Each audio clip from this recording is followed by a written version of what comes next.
बार धर्म के मर्मज्ञ राजा यदु ने देखा कि एक त्रिकालदर्शी जवान अवस्था के अवधूत ब्रह्म ऋषि निर्भय विचर रहे हैं, तब उन्होंने दत्तात्रेय जी से प्रश्न किया।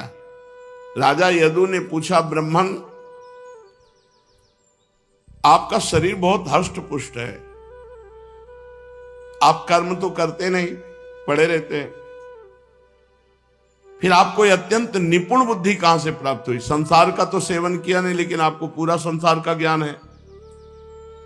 जब कर्म नहीं किया तो धन नहीं मिला, धन नहीं मिला तो विषय नहीं मिले, विषय नहीं मिले तो शरीर पुष्ट कैसे है आपका? और जब आप संसार में नहीं गए तो आपको संसार का ज्ञान कैसे है? जिसका आश्रय लेकर आप परम विद्वान होने पर भी बालक के समान संसार में विचर रहे हैं, ये बुद्धि कहां से प्राप्त हुई आपको? ऐसा देखा जाता है कि मनुष्य आयु, यश, सौंदर्य, संपत्ति आदि की अभिलाषा लेकर धर्म, अर्थ, काम अथवा तत्व जिज्ञासा में प्रवृत्त होता है। अकारण कहीं किसी की प्रवृत्ति नहीं देखी जाती, पर मैं देख रहा हूं कि आप में कोई प्रवृत्ति ही नहीं है। कर्म करने में समर्थ होकर भी आप कर्म नहीं कर रहे, विद्वान और निपुण होने पर भी आप बालकवत रह रहे हैं। आपका भाग्य और आपकी सुंदरता प्रशंसनीय है, आप बहुत सुंदर हैं और आपका भाग्य भी प्रशंसनीय है। जब आप शब्द बोलते हैं तो ऐसा लगता है अमृत टपक रहा है, फिर भी आप जड़, उन्मत्त और पिशाच के समान रहते हैं, ना कुछ कहते हैं और ना कुछ चाहते हैं। संसार के अधिकांश लोग तो काम और लोभ की अग्नि से जल रहे हैं, परंतु मुझे ऐसा दिखाई दे रहा है कि ये अग्नियां आपको छू नहीं पाई। आप मुक्त पुरुष हैं, आप तक काम क्रोधादि की आंच भी नहीं पहुंच पाई। ठीक वैसे ही जैसे कोई हाथी वन में दावाग्नि लगी हो और वो गंगा जी में खड़ा हो।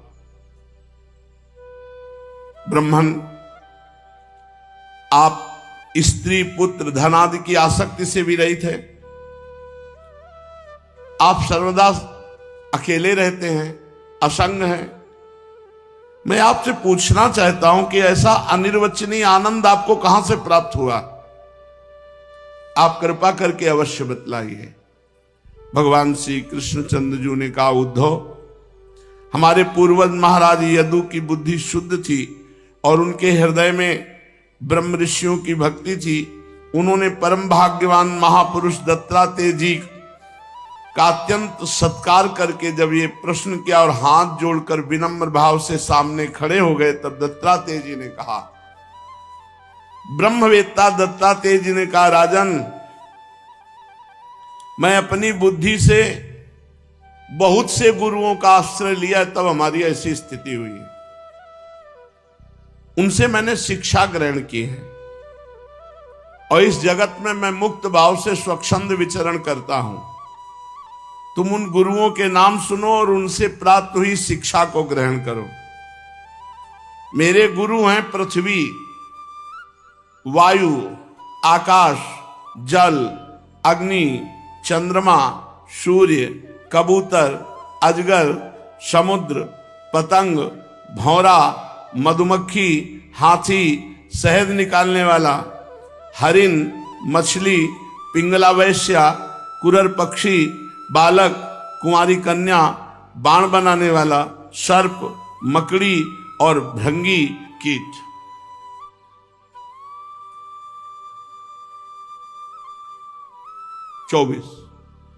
चौबीस गुरु हमने बनाए। इन 24 गुरुओं से हमने शिक्षा ली। इन्हीं के आचरण से इस लोक में अपने लिए मैंने शिक्षा ग्रहण की। और ययाति नंदन महाराज यदु, मैंने इन 24 गुरुओं से जो सीखा वो सब का सब तुम्हें सुना रहा हूं, ध्यान पूर्वक सुनो। मैंने पृथ्वी से उसके धैर्य की शिक्षा ली। कितना भी कुछ भी करो, पृथ्वी आपको कभी पलटकर जवाब नहीं देगी, कोई कष्ट नहीं देगी, वो सब कुछ सह जाएगी। साधक को सब कुछ सह जाना चाहिए पृथ्वी की तरह, ये मैंने पृथ्वी से शिक्षा ली। पृथ्वी पर आघात करो, मलमूत्र त्याग करो, उत्पात करो, परंतु वह ना तो किसी से बदला लेती है, ना रोती चिल्लाती है। ये साधक का गुण होना चाहिए। कोई अपमान करे, कोई निंदा करे, कोई तिरस्कार करे, धक्का दे दे, मारपीट, कुछ नहीं बोलना। पृथ्वी की तरह शांत धैर्यपूर्वक सह लेना। संसार के सभी प्राणी अपने अपने प्रारब्ध के अनुसार चेष्टा कर रहे हैं। समय आने पर प्रारब्ध का वो भिन्न भिन्न प्रकार से जाने अनजाने में हम पर आक्रमण कर बैठेंगे। धीर पुरुष को चाहिए कि उन बेचारों की विवस्था समझे कि ये तो प्रारब्ध के अधीन होकर हमें गाली दे रहा है, हमें मार रहा है, हमारा तिरस्कार कर रहा है, तो हमारा ही तो प्रारब्ध है। अपना धैर्य ना खोए, उन पर क्रोध ना करे। ये पृथ्वी से शिक्षा ली। अपने सतमार्ग में मौन होकर सब कुछ सहते हुए चलता रहे। फिर हमने पर्वत से शिक्षा ली कि जैसे पर्वत अडिग रहता है, चाहे तूफान आवे, चाहे ओले पड़े, चाहे वर्षा हो, अडिग रहता, चलायमान नहीं होता। पर्वत की तरह साधक को अपने सतमार्ग पर अडिग होना चाहिए। चाहे मान मिले, चाहे अपमान मिले, चाहे भूखा प्यासा रहना पड़े, चाहे जितना कष्ट सहना पड़े, हम परमार्थ के पथ से चलायमान नहीं होंगे।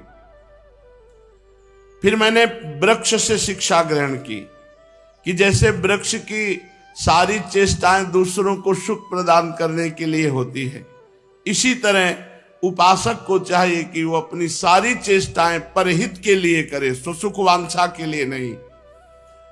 साधु का जन्म एकमात्र दूसरों के हित के लिए होता है।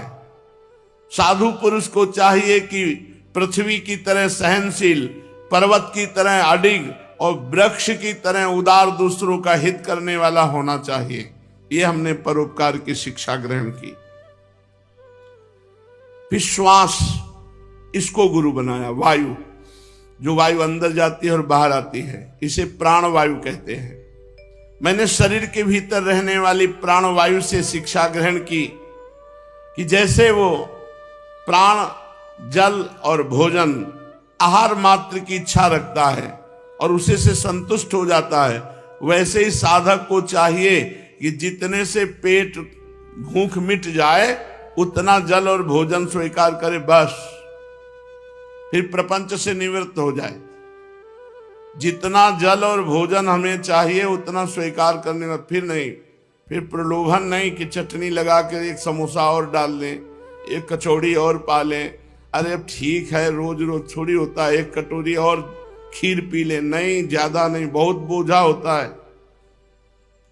प्राणवायु को गुरु बनाने से ये शिक्षा मिली कि जितने आहार से भूख मिट जाए साधक को उतना ही आहार करना चाहिए। इंद्रियों के स्वाद के लिए बहुत से विषय ना चाहे, उतना ही विषय स्वीकार करे जिससे बुद्धि विकृत ना हो, मन चंचल ना हो, वाणी व्यर्थ की बातों में ना लग जाए। ये तो प्राणवायु से शिक्षा ली। और बाहर विचरण करने वाली वायु से शिक्षा ली कि जैसे वायु को बहुत स्थानों से गुजरना होता है, कहीं सुगंधित स्थान है, कहीं दुर्गंध स्थान है, विविध स्थानों से वायु को गुजरना होता है, परंतु वायु किसी के भी गुण स्वीकार नहीं करती। सुगंध आई तो सुगंध लेकर चल दिया, तो आगे दुर्गंध आई तो दुर्गंध, दोनों को छोड़ दिया और वो अपने स्वरूप में एक रस बह रही। वो किसी के गुण या दोष स्वीकार नहीं। ऐसे साधक को विचरना चाहिए। अच्छा संग है तो जय जय, बुरा संग है तो जय जय, वो अपनी चाल में चल रहा है, कोई फर्क उसकी चाल में नहीं है।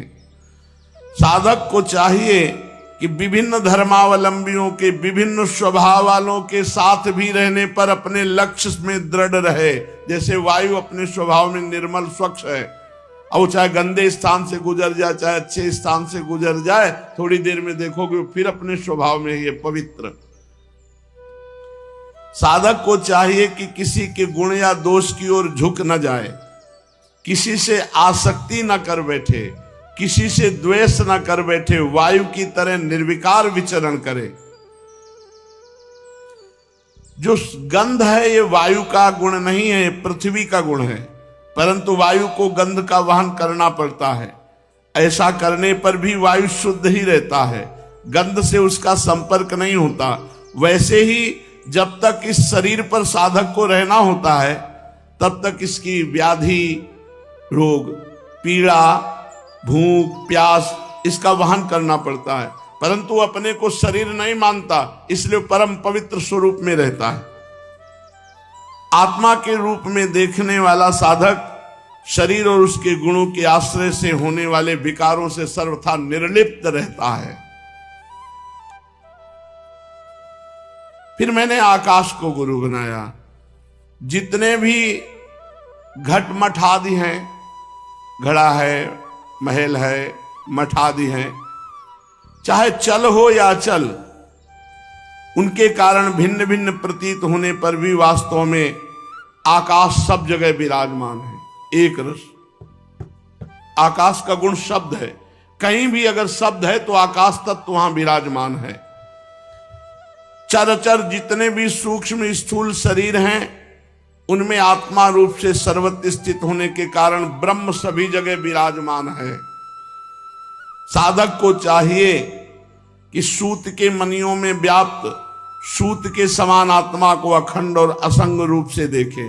जैसे सूत की ही धागे में सूत की ही मणियां पिरोई हुई हैं तो पूरा सूत ही सूत है, ऐसे ही ये पूरा जगत ब्रह्म स्वरूप है। जड़ चेतन जितना सब भगवान में है।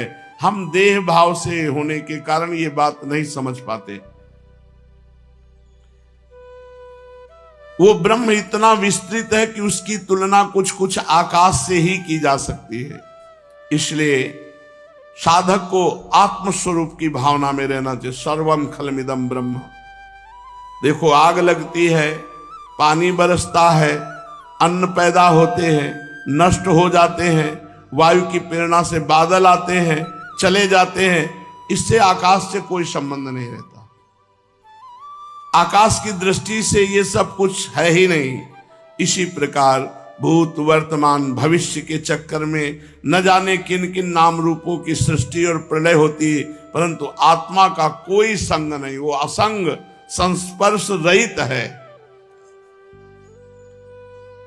जिस प्रकार जल स्वभाव से ही स्वच्छ, चिकना, मधुर और पवित्र करने वाला है, गंगा आदि तीर्थों के दर्शन, स्पर्श और नामोच्चारण से भी लोग पवित्र हो जाते हैं, वैसे ही साधु को होना चाहिए।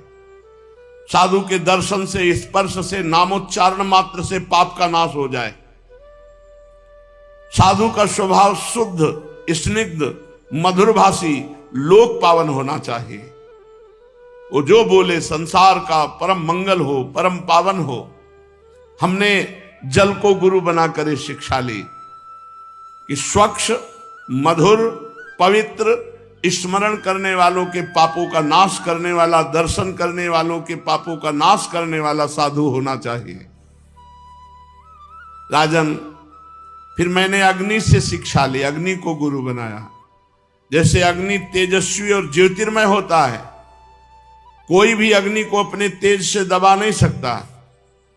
जैसे अग्नि के पास संग्रह परिग्रह के लिए कोई पात्र नहीं रहता, सब खा लेती, भस्म कर देती है, और वो सब खाने के बाद भी किसी दोष से लिप्त नहीं होती। वैसे ही साधु को होना चाहिए। साधक को तेजस्वी होना चाहिए, तपस्या से देदीप्यमान होना चाहिए, इंद्रियों से कभी पराजित नहीं होना चाहिए, और जो भी मिले अच्छा बुरा भोजन, अच्छा बुरा मतलब स्वाद से लेकर है, वो यथायोग्य पा लिया और सब पचा लिया। एक बार किसी ने कुछ ऐसा भोजन में दे दिया था जो भजन में विक्षेप पड़ा, तो गुरुदेव भगवान से कहा कि हमें लगता है आहार में अशुद्धि होने के कारण आज भजन में बार बार विक्षेप पड़ रहा है। कैसा भजन करते हो कि भजन में विक्षेप पड़ रहा है? अरे डट के भजन करो, पूरे विश्व को पचा जाए साधु, फिर भी कोई फर्क ना पड़े, ऐसा भजन का बल होता है। और बढ़ाओ भजन। तो वही यहां कह रहे हैं कि स्वादिष्ट, अस्वादिष्ट, अच्छा जैसा भी भोजन मिल जाए, इतना भजन करो कि उसका प्रभाव तुम्हारी बुद्धि पर ना पड़े। साधक को परम तेजस्वी, तपस्या से देदीप्यमान, इंद्रियों पर विजय प्राप्त किए हुए, भोजन मात्र का संग्रही और यथायोग्य सभी विषयों का उपभोग करता हुआ भी अपने मन और इंद्रियों को वश में रखे, किसी भी प्रकार का दोष अपने में ना आने दे। जैसे अग्नि कहीं लकड़ी आदि में अप्रकट रहती है और कहीं प्रकट हो जाती है, वैसे ही साधु को भी चाहिए, साधक को कभी गुप्त रहकर खूब तपस्या भजन करे और कभी प्रकट होकर लोगों को सुख प्रदान करे। वो कहीं कहीं ऐसे रूप में प्रकट हो जाता है जिससे कल्याणकामी पुरुष गुरु रूप से उसकी उपासना करके परम लाभ प्राप्त करते हैं। वह साधक अग्नि के समान ही भिक्षा रूप हवन करने वालों के अतीत और भावी अशुभ को भस्म कर देता है। वो सर्वत्र अन्न ग्रहण करता है। साधक पुरुष को इसका विचार करना चाहिए कि जैसे अग्नि लंबी चौड़ी टेढ़ी सीधी लकड़ियों में रहकर उनके समान ही सीधी टेढ़ी या लंबी चौड़ी दिखाई देती, पर अग्नि वैसी होती नहीं है, वैसे ही सर्वव्यापक आत्मा भी अपनी माया से रचे हुए कार्य कारण रूप जगत में व्याप्त होने के कारण उन वस्तुओं के नाम रूप से कोई संबंध न होने पर भी उनके रूप में प्रतीत होने लगता है। फिर मैंने चंद्रमा को गुरु बनाया। चंद्रमा से शिक्षा ग्रहण की कि यद्यपि जिसकी गति नहीं जानी जा सकती, उस काल के प्रभाव से चंद्रमा की कलाएं घटती हैं और बढ़ती हैं, तथापि चंद्रमा तो चंद्रमा है, उसकी कलाएं घटती बढ़ती हैं, चंद्रमा घटता बढ़ता नहीं। वैसे ही जन्म से लेकर मृत्यु पर्यंत जितनी अवस्थाएं सब शरीर की हैं, आत्मा से उनका कोई भी संबंध नहीं है। जैसे आग की लपट, दीपक की लौ, ये क्षण क्षण में उत्पन्न और नष्ट होती रहती है, पर उनका एक क्रम निरंतर इतने वेग से चलता है कि ऐसा लगता है अखंड लौ जल रही है, अखंड ज्वाला, अखंड जल प्रवाह। लेकिन जिस जल पे दृष्टि गई वो प्रवाह में कहां पहुंच गया, जिस लौ पर दृष्टि गई वो कितनी बार कट चुकी, इतनी जोर से उसका जुड़ान रहता कि दिखाई नहीं देता। ऐसे ही क्षण क्षण में मृत्यु हो रही इस शरीर की, पर इतने वेग से हो रही कि हमें समझ में नहीं आ रहा। हमें आ रहा कि अब हम 20 वर्ष के हो गए, 25 वर्ष के हो गए, अज्ञानवश दिखाई नहीं पड़ता। तो राजन, फिर मैंने सूर्य को गुरु बनाया और सूर्य से शिक्षा ग्रहण की कि जैसे वे अपनी किरणों से पृथ्वी के जल को खींचते हैं और समय पर वही पृथ्वी में बरसा देते हैं, ऐसे ही योगी को चाहिए कि गृहस्थों से भिक्षान्नादि लेकर के विषयों को ग्रहण किया और समय आने पर उन्हीं को प्रदान कर दिया। कैसा? खाया पिया, खूब तपस्या भजन किया और वही उनको दे दिया, जिससे उनका मंगल हुआ। वो किसी भी समय इंद्रिय के विषय से आसक्त नहीं होता। स्थूल बुद्धि पुरुषों को जल के विभिन्न पात्रों में प्रतिबिंबित हुआ सूर्य उन्हीं में प्रविष्ट सा भिन्न भिन्न दिखाई पड़ता है। 1000 घड़े रख दो छोटे बड़े, सब में छोटा बड़ा सूर्य दिखाई देगा, परंतु इससे स्वरूपता सूर्य अनेक नहीं हो गए, सूर्य तो एक ही है, उनके प्रतिबिंब हजारों हैं। ऐसे ही चल अचल उपाधियों के भेद से ऐसा जान पड़ता है कि आत्माएं बहुत हो गई। आत्मा नहीं, ये घड़े हैं, इनमें प्रतिबिंब पड़ रहा भगवत तत्व का। जिनकी मोटी बुद्धि होती है वही बहुत देखते हैं, और जिनकी सूक्ष्म बुद्धि होती है वो यही देखते हैं कि जैसे सूर्य आकाश स्थित और उसका प्रतिबिंब हजारों घड़ों पे पड़ रहा है, घड़े फूटने पर सूर्य का प्रतिबिंब हट जाएगा लेकिन सूर्य पर कोई फर्क नहीं पड़ा। ऐसे ही आत्म तत्व सब में प्रकाशित हो रहा है। मैंने सूर्य को गुरु बनाकर शिक्षा ग्रहण की। फिर मैंने कबूतर को गुरु बनाया। कबूतर से ये शिक्षा ली कि कहीं किसी के साथ अत्यंत स्नेह ना कर ले, अत्यंत आसक्त ना हो जाए किसी पे, नहीं तो उसकी बुद्धि अपना स्वतंत्रता खोकर दीन हो जाएगी और कबूतर की तरह बंधन में फंसकर वो क्लेश पर क्लेश भोगना पड़ेगा। पक्की बात है, अपनी बुद्धि स्वतंत्र रखनी चाहिए। कहीं ऐसी आसक्ति न कर ले, कहीं ऐसा स्नेह न कर ले कि बुद्धि उसके अधीन हो जाए, क्योंकि उसकी क्षमता कितनी है, तुम्हारी बुद्धि की क्षमता कहाँ है। तुम्हारी बुद्धि उसके अधीन हो जाएगी तो तुम्हारा और उसका दोनों का पतन हो जाएगा, और उसकी बुद्धि तुम्हारे अधीन रहेगी तो तुम्हारा भी मंगल हो जाएगा, उसका भी मंगल हो जाएगा। राजन, एक हम तुम्हें कथा सुनाते हैं। किसी जंगल में एक कबूतर रहता था।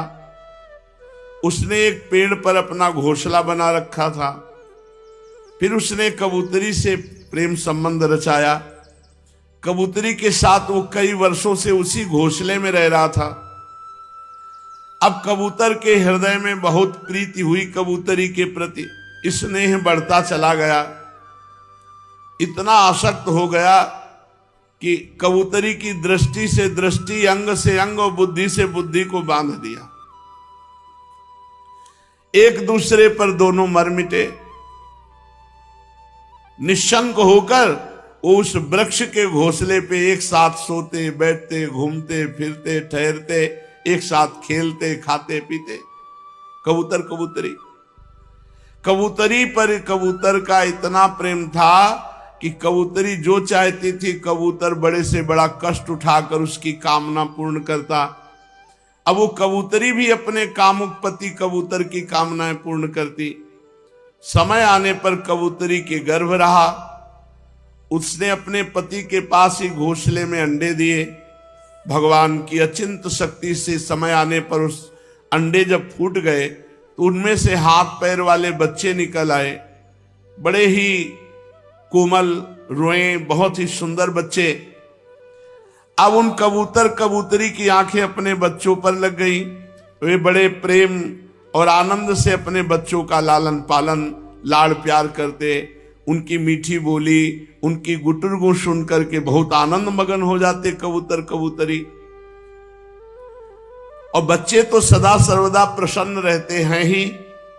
वो जब अपने सुकुमार चोंच और पंखों से अपने कबूतर कबूतरी माँ बाप का स्पर्श करते और गुटुरगु मीठी बोली वो फुदुक फुदुक कर उनके कबूतर कबूतरी आनंद में मगन हो जाते।